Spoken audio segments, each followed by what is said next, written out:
This is a video of the Cheerson CX Stars drone and the Hubsan H001 Q4 SE drone.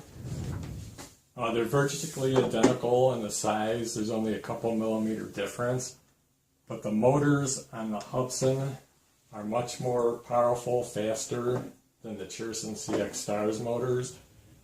So I thought I'd just make this video to show you. And we'll start with the CX Stars. So just turn your sound up, you should be able to hear the motors.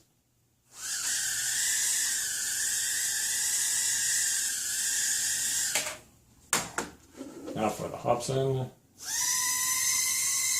you can hear the motors are way faster. The quad's much more responsive and twitchy, as you can see.